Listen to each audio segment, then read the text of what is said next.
장단 감사를 드립니다. 오늘 우리에게 주신 하나님 말씀은 에베소서 6장 5절에서 8절까지의 말씀입니다. 에베소서 6장 5절에서 8절까지의 말씀.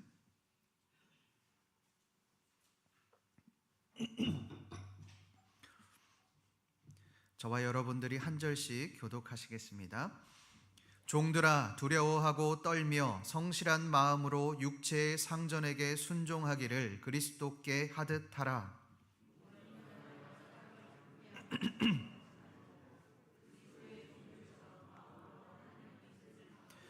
기쁜 마음으로 섬기기를 주께 하듯 하고 사람들에게 하듯 하지 말라. 이는 각 사람이 무슨 선을 행하든지 종이나 자유인이나 주께서 그대로 받을 줄을 알미라. 아멘. 여러분, 2014년에 일어난 이 땅콩 회항 사건을 기억하십니까?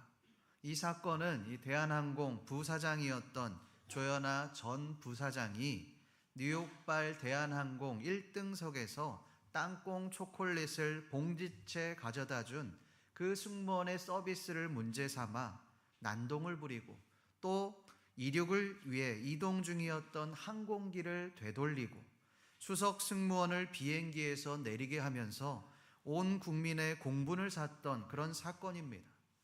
이 일로 당시 같은 비행기에 타고 있던 승객들은 20분간 지연되는 사태를 맞이해야만 했습니다. 이 사건으로 온 국민이 분노했습니다. 대한항공의 부사장이라는 직함으로 소위 갑질을 행했기 때문입니다. 그런데 여러분, 우리가 만약 그 갑질을 몸으로 받아내야만 하는 승무원이었다면 어떠시겠습니까? 참을 수 없는 모욕감을 느꼈을 겁니다. 잠을 잘 수 없을 정도로 분노했을 겁니다. 이런 정도의 갑질은 아니지만 우리는 크고 작은 갑질들을 경험합니다. 여러분, 이러한 갑질들을 대할 때 어떻게 대하고 계십니까? 오늘 말씀은 바로 이런 부분들에 대해서 말씀하고 있습니다. 우리가 살고 있는 이 부당한 세상 가운데서 그리스도인들은 어떻게 살아가야 하느냐라고 하는 것입니다. 여러분, 오늘 말씀을 한번 보십시오. 우리 5절 말씀을 함께 읽어보겠습니다. 시작. 종들아, 두려워하고 성실한 마음으로 육체의 상전에게 순종하기를 주 그리스도께 하듯 하라. 오늘 말씀에서 바울은 종들을 향하여 말을 하고 있습니다. 그런데 뭐라고 말을 합니까? 육체의 상전에게 순종하라는 것입니다. 여기에서의 순종은 자녀들이 부모에게 순종하라고 말했던 그 어베이입니다. 어베이, 무조건적으로 순종하라는 것입니다. 그렇다면 바울은 노예 제도를 인정하고 있는 것일까요? 아리스토텔레스처럼 노예 제도를 옹호하고 태어날 때부터 노예가 정해져 있다라고, 그러니 그것에 무조건 복종하고 순종해야 한다고 말하고 있는 것일까요? 이것을 알기 위해서 당시의 고대 문화에 대해서 한번 알아보겠습니다. 여러분, 우리는 노예하면 어떤 것을 떠올립니까? 가장 먼저 흑인 노예들을 떠올립니다. 아프리카로부터 강제징용을 당해서 미국이나 또 다른 나라들로 파견되어 강제 노동을 당하는 흑인들을 떠올립니다.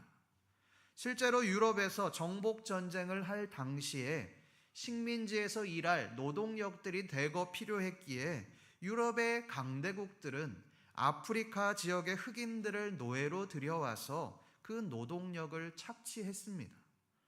이것으로 아프리카 노예를 수입하고 판매하는 노예 시장이 생겼고, 이런 일들이 아주 공공연하게 일어나게 되었습니다. 흑인 노예들은 바다를 건너며 또 전염병으로 인해 죽기도 했고, 식민지에 가서도 풍토병으로 목숨을 잃기도 했습니다. 강제 노동력을 착취당하며 인간답지 못한 삶을 산 사람들이 바로 흑인 노예들입니다.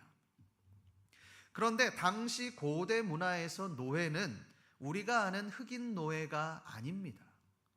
당시 노예들은 로마가 전 세계로 영토를 확장하면서 전쟁 포로로 잡아온 자들이었습니다. 로마가 외부로 엄청나게 정복 전쟁을 진행하면서 유럽인들뿐만 아니라 노예 중에는 아시아인들, 아프리카인들까지 다양한 민족의 노예가 로마로 유입이 되었습니다.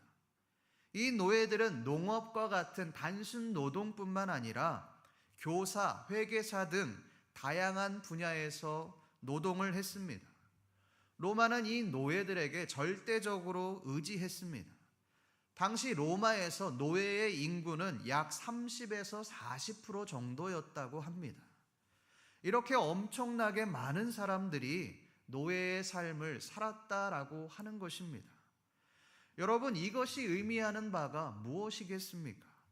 노예를 빼놓고는 로마 사회가 유지가 될 수 없었다는 것입니다. 그렇다면 바울이 종들을 향하여 상전에게 순종하라고 말한 이유는 바로 여기에 있습니다. 이러한 노예 제도를 무너뜨릴 수 없다는 겁니다. 이러한 노예 제도를 바꿀 수 없는 상황이라는 겁니다. 왜요? 그것이 어쩔 수 없는 현실이기 때문입니다. 아무리 노력하고 개혁하고 몸부림친다 해도 그것을 벗어날 수 없기에 불가능한 일에 매달려 인생을 낭비하지 말고 그 제도에 순응하라는 것입니다. 더 나아가 상전에게 순종하라는 것입니다. 베드로 또한 이러한 부분을 말씀하고 있습니다. 우리 베드로전서 2장 18절 말씀을 함께 읽어보겠습니다. 시작. 사환들아, 범사에 두려워함으로 주인들에게 순종하되 관용하는 자들에게만 아니라 또한 까다로운 자들에게도 그리하라. 베드로는 사환, 종들을 향하여 범사에 두려워함으로 주인들에게 순종하라고 그렇게 말을 합니다. 여러분, 이해가 되십니까? 상전들이, 이 주인들이 노예에게 어떻게 했습니까? 사람 취급하지 않았습니다. 소유물로 여겼습니다. 노예가 주인의 말을 듣지 않을 경우에 죽이는 일도 허다했습니다.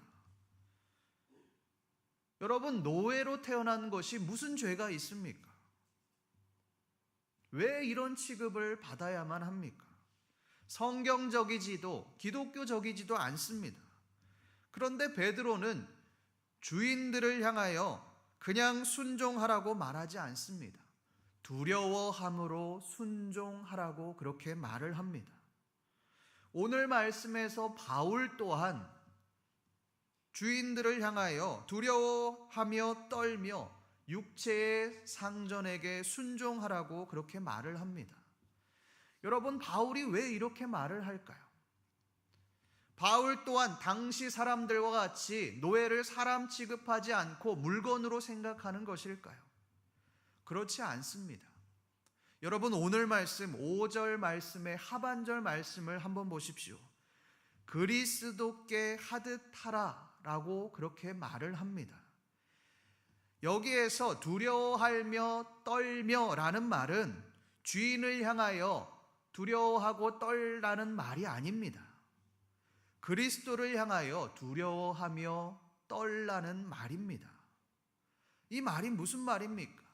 나의 주인은, 나의 상사는 하나님께서 나에게 보내주신 사람이기에 하나님께 순종하는 것처럼 우리 또한 순종하라는 것입니다. 여러분, 이것을 우리의 삶의 자리로 한번 가져와 보겠습니다. 물론 우리는 노예의 삶을 살지는 않습니다. 그러나 주인과 같이 우리에게 명령하는 사람들이 있습니다. 직장에서도 교회에서도 우리를 향하여 명령하고 우리를 향하여 지시하는 그런 사람들이 있더라는 겁니다.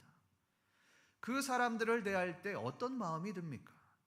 그냥 한번 확 질러버리고 다시는 보지 말까? 마음에 안 드는데 그냥 엎어버릴까? 그냥 싸워버릴까? 이런 생각이 듭니다. 실제로 그러한 일들을 행하기도 합니다. 그러나 오늘 말씀에서는 그렇게 하지 말라는 겁니다. 왜요? 그 사람은 하나님께서 나에게 보내주신 사람이기 때문에 그렇습니다. 하나님께서 나의 상전으로 세워주신 분이기 때문에 그 사람을 인정하고 그 권위를 인정하라는 것입니다. 마태복음 22장에서 예수님은 가이사에게 세금을 내는 것이 옳으니까라고 하는 그 바리새인들의 질문에 이렇게 대답하셨습니다. 가이사의 것은 가이사에게, 하나님의 것은 하나님에게 바치라. 여러분, 이 말이 무슨 말입니까? 하나님께만 드리지 말고 이 땅에서 너희들이 마땅히 해야 할 의무들을 감당하라는 것입니다. 여러분, 당시 황제는 신적인 존재였습니다. 황제에게 세금을 낸다. 이것은 유대인들에게, 기독교인들에게 우상을 숭배하는 것처럼 그렇게 여겨졌습니다. 그러나 예수님은 너희들이 원수로 여기는 그 황제에게조차도 세금을 내야 한다, 의무를 다해야 한다라고 그렇게 말을 합니다. 왜 이렇게 말을 할까요? 원수로 여기는 그 황제가 하나님이 세우신 우리의 상전이기 때문에 그렇습니다. 여러분, 우리도 마찬가지입니다. 우리를 괴롭게 하고 우리를 힘들게 하는 그 상사에게, 그 장로에게, 그 목사에게 순종하는 것이 그리스도를 섬기는 것이다 라고 그렇게 말을 합니다. 성도 여러분, 우리를 괴롭게 하는 상전이 있으십니까? 생각만 하면 괴롭고 꼴도 보기 싫은 그 상전이 우리의 삶 가운데 있으십니까? 그렇다면 그 상전에게 순종하십시오. 그 상전은 하나님께서 우리에게 보내주신 상전입니다. 그를 섬기는 것이 그리스도를 섬기는 것입니다. 그리스도를 섬기듯 우리의 상전을 섬기며 나아가시는 저와 여러분들 되시기를 간절히 소망합니다. 그렇다면 여러분, 우리에게 이러한 질문이 생깁니다. 부당한 상사의 요구에도, 부당한 상전의 요구에도 순종해야 하느냐라고 하는 그런 질문입니다. 이것에 대해 베드로전서는 이렇게 말씀합니다. 우리 베드로전서 2장 19절에서 20절까지의 말씀을 한번 읽어보겠습니다. 시작. 부당하게 고난을 받아도 하나님을 생각함으로 슬픔을 참으면 이는 아름다우나 죄가 있어 매를 맞고 참으면 무슨 칭찬이 있으리요. 그러나 선을 행함으로 고난을 받고 참으면 이는 하나님 앞에서 아름다우니라. 부당하게 고난을 받아도 참으면 칭찬이 있다는 겁니다. 견디면 칭찬이 있다는 겁니다. 선을 행함으로 고난을 받고 참는 것은 하나님께 아름다운 일이다라고 그렇게 말을 합니다. 여러분, 이 말이 무슨 말입니까? 억울해도 부당해도 고난을 받아도 참으라는 겁니다. 여러분, 이 베드로전서가 기록된 시기는 네로 황제의 시기라고 그렇게 추측합니다. 네로 황제는 로마의 황제 중에서 기독교인들을 가장 잔인하게 탄압했던 그런 난폭한 황제입니다. 기독교를 믿는다는 이유로 수많은 기독교인들을 잡아가 십자가 화형을 시켜서 비참하게 살해했습니다. 원형 경기장에서 수많은 사람들이 보고 있는 가운데, 조롱하는 가운데 그리스도인들이 맹수들에 의해서 갈기갈기 찢어 죽도록 그렇게 내버려둔 사람이 바로 네로입니다. 여기에는 성인 남성들만 있었던 것이 아닙니다. 노인들도 있었고 어린 아이들도 있었습니다. 단순히 예수 그리스도를 믿는다는 이유로, 하나님을 믿는다는 이유로 비참한 죽음을 맞이할 수밖에 없는 상황이었습니다. 여러분, 카타콤이라는 것이 왜 생기게 되었습니까? 신앙은 저버릴 수 없고 죽을 수 없으니 살기 위해, 신앙생활을 유지하기 위해 지하로 카타콤을 만들어 빛도 들어오지 않는 곳에서 예배하며 자신의 공동체, 신앙 공동체를 세워갔던 것입니다. 여러분, 그때 기독교인들은 하나님을 원망했을 겁니다. 하나님, 도대체 내가 왜 이런 고난을 받아야 합니까? 왜 내가 이런 억울한 일들을 당해야 합니까? 하나님은 도대체 뭐 하고 계신 겁니까? 왜 의인들의, 하나님의 백성들의 죽음에 침묵하고 계십니까? 그런데 베드로는 그들을 향하여 뭐라고 말을 합니까? 부당하게 고난을 받아도 참으라는 것입니다. 억울하게 사람들이 죽어나가지만 그들을 향하여 대항하지 말고 견디라는 겁니다. 왜요? 우리 베드로전서 2장 21절 말씀을 함께 읽어보겠습니다. 시작. 이를 위하여 너희가 부르심을 받았으니 그리스도도 너희를 위하여 고난을 받으사 너희에게 본을 끼쳐 그 자취를 따라오게 하려 하셨느니라. 그리스도도 너희를 위하여 고난을 받으사, 예수 그리스도께서도 우리를 위하여 고난을 받으셨다는 겁니다.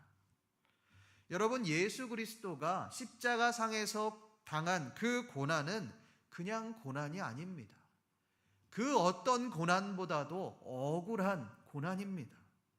죄가 없음에도 누명을 씌워서 억울하게 죽어나간 그런 고난입니다. 우리의 죄를 대신해서 짊어지신 그런 억울한 고난입니다. 이사야서 53장 4절은 이것에 대해 이렇게 말씀합니다. 그는 실로 우리의 질고를 지고 우리의 슬픔을 당하였거늘. 예수님이 지신 그 십자가 고난이 예수님 자신의 질고라고 말하지 않습니다. 우리의 질고라고 말을 합니다. 우리의 슬픔이라고 말을 합니다. 이 말은 예수님이 우리의 질고, 육체적인 괴로움을 대신 지어주셨다는 말입니다. 우리가 당해야 할 슬픔을 우리를 대신해서 당해 주셨다는 말입니다. 여러분, 예수님이 왜 이렇게 하셨을까요? 이를 위하여 너희가 부르심을 받았으니, 그것이 예수님의 부르심이었기 때문에 그렇습니다. 여러분, 이 부르심을 순종한다는 것은 결코 쉬운 일이 아니었습니다. 누가복음 22장 42절 말씀을 함께 읽어보겠습니다. 시작. 이르시되 아버지여, 만일 아버지의 뜻이거든 이 잔을 내게서 옮기시옵소서. 그러나 내 원대로 마시옵고 아버지의 원대로 되기를 원하나이다. 이 잔을 내게서 옮기시옵소서. 예수님 또한 자신이 죽어야 하는, 억울하게 죽임을 당해야 하는 그 엄청난 고난 속에 굉장히 괴로우셨습니다. 누가복음에서는 만일 아버지의 뜻이거든 이 잔을 내게서 옮기시옵소서라고 말을 하지만, 마태복음에서는 만일 할만하시거든 이라고 그렇게 말을 합니다. 이 말은 하나님, 내가 너무너무 힘드니 하나님께서 할 수만 있다면 이 잔을, 이 고난을 당하지 않을 수 있도록 제발 좀 해주십시오. 나 좀 살려주십시오라고 간절히 말하고 있는 것입니다. 여러분, 얼마나 괴로우셨으면 땀방울이 핏방울이 될 정도로 그렇게 간절하게 기도하셨겠습니까? 얼마나 괴로우셨으면, 얼마나 힘드셨으면 이렇게 몸부림을 치고 있었겠습니까? 그런데 예수님은 그 이후에 이렇게 말씀하십니다. 내 원대로 마시옵고 아버지의 원대로 되기를 원하나이다.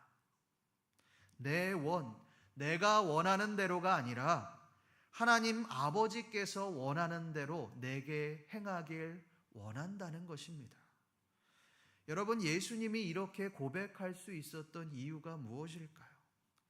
이를 위하여 너희가 부르심을 받았으니, 그 십자가가 하나님의 부르심이었기 때문에 그렇습니다.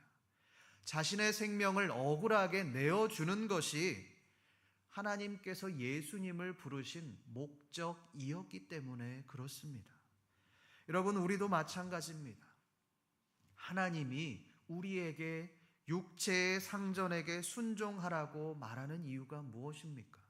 그것이 우리의 부르심이기 때문에 그렇습니다. 옛날과 다르게 요즘 세대들이 인내심이 많이 없어졌다고 그렇게 말을 합니다. 회사가 마음에 들지 않으면 입사를 했어도 바로바로 그만두고 이직을 해버립니다.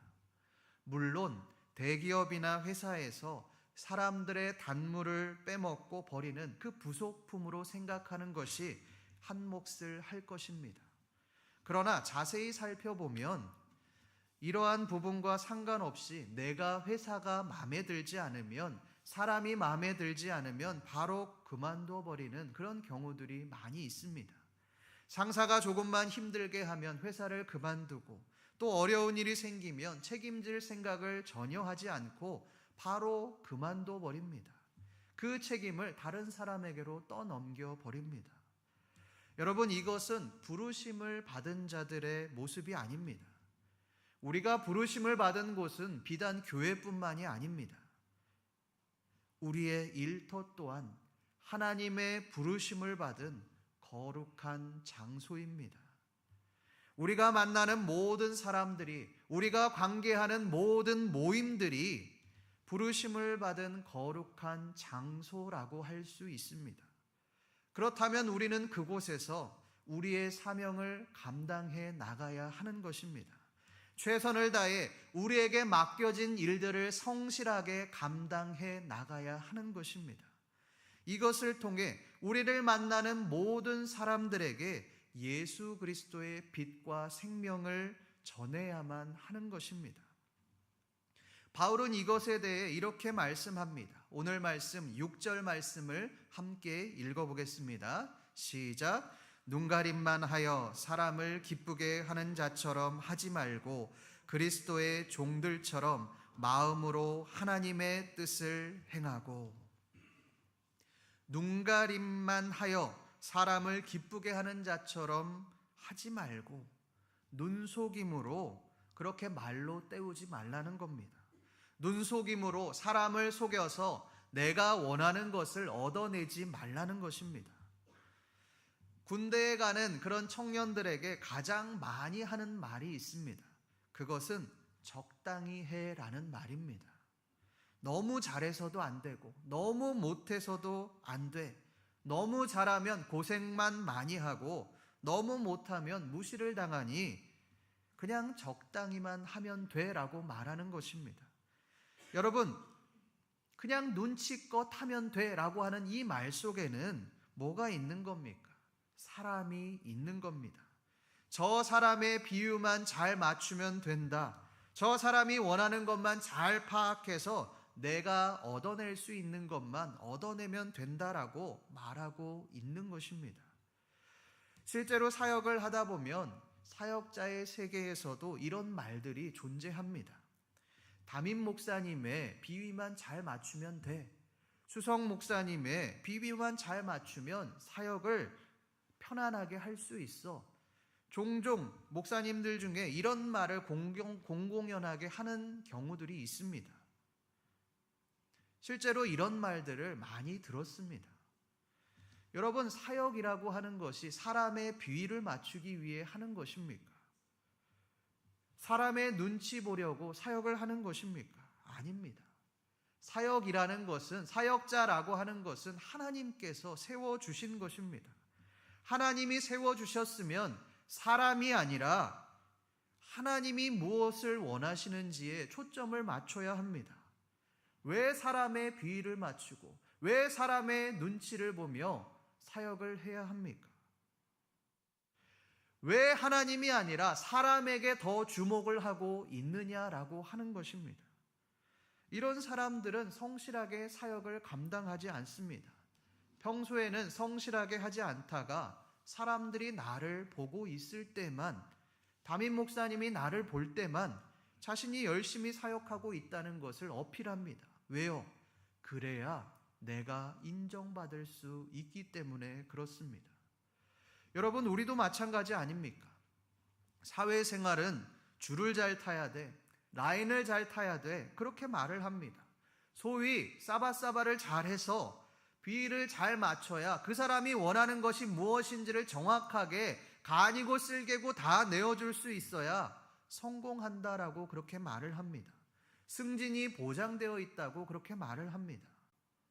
여러분, 그런 사람들은 성실하게 일하지 않습니다. 열심히 하지 않습니다. 상사가 보고 있을 때만 보여주기식의 그런 일들을 감당합니다. 여러분, 상사의 눈치만을 보고 비위만을 맞추고 일을 성실하게 하지 않는다면 그 사람은 하나님을 기쁘시게 하는 자가 아닙니다. 사람을 기쁘게 하는 자입니다. 저는 얼마 전 열중모에서 핸즈커피 대표님께서 말씀하신 그 이야기들이 와닿습니다.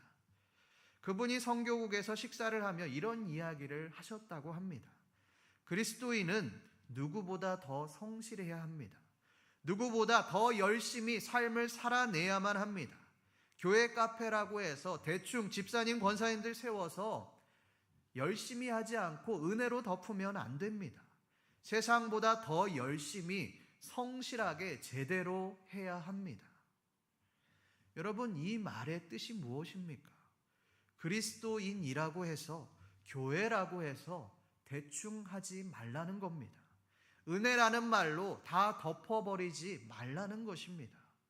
최선을 다해 성실하게 최고의 삶을 살아가야만 한다는 것입니다. 왜요? 그것이 그리스도를 나타내는 일이기 때문에 그렇습니다. 그것이 우리에게 맡겨진 사명이기 때문에 그렇습니다.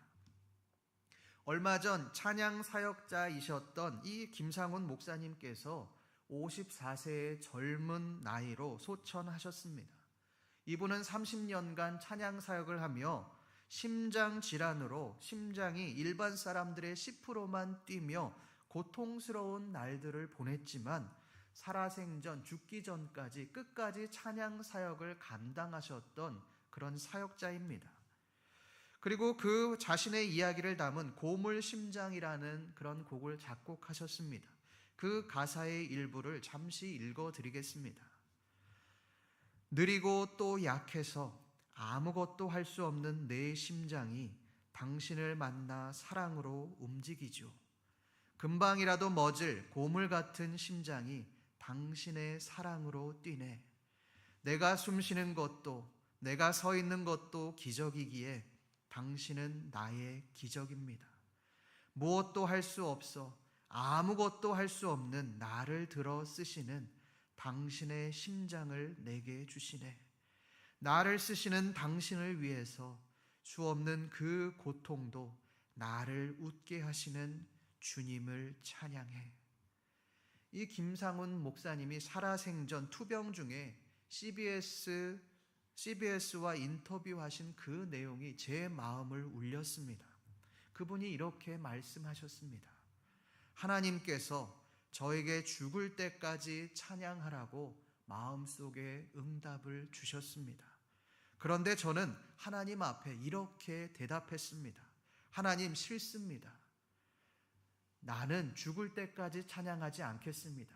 나는 죽어서도 하나님을 찬양하겠습니다. 성도 여러분, 하나님은 우리에게 사명을 주셨습니다. 그 사명은 우리가 좋은 직장, 좋은 상사를 만나서 출세하는 것이 아닙니다. 우리가 돈을 많이 벌어서 소위 세상 사람들이 말하는 성공을 이루는 삶이 아닙니다. 그 사명은 우리의 삶에서 하나님의 이름을 드러내는 그런 사명입니다. 그 사명을 위해서 우리의 육체의 상전에게 순종하십시오.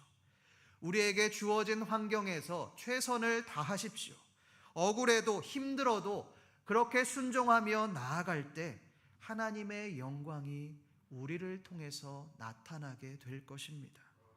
자신의 목숨까지도 사명을 위해 바쳤던 예수님처럼 우리 또한 우리의 사명에 순종하심으로 최선을 다하심으로 하나님의 영광을 나타내는 삶을 살아가시는 신림교회 모든 성도님들 되시기를 간절히 소망합니다. 기도하겠습니다. 하나님 아버지, 오늘 말씀을 통하여 그리스도인들이 세상 가운데 어떠한 삶을 살아가야 하는지를 알게 하시니 감사를 드립니다. 하나님, 우리는 연약하여서 아버지 세상 가운데서 구별되어 살아가려고만 합니다. 아버지, 세상을 악한 것이라고 생각하기도 합니다. 하나님, 그러나 이 악한 세상 가운데 우리가 그리스도인으로서 그 어둠 가운데 빛을 비추는 그리스도인이 되어지게 하시고, 그 어둠 가운데 그리스도의 생명을 전하는 우리의 삶이 되어질 수 있도록 주여 도와주시옵소서.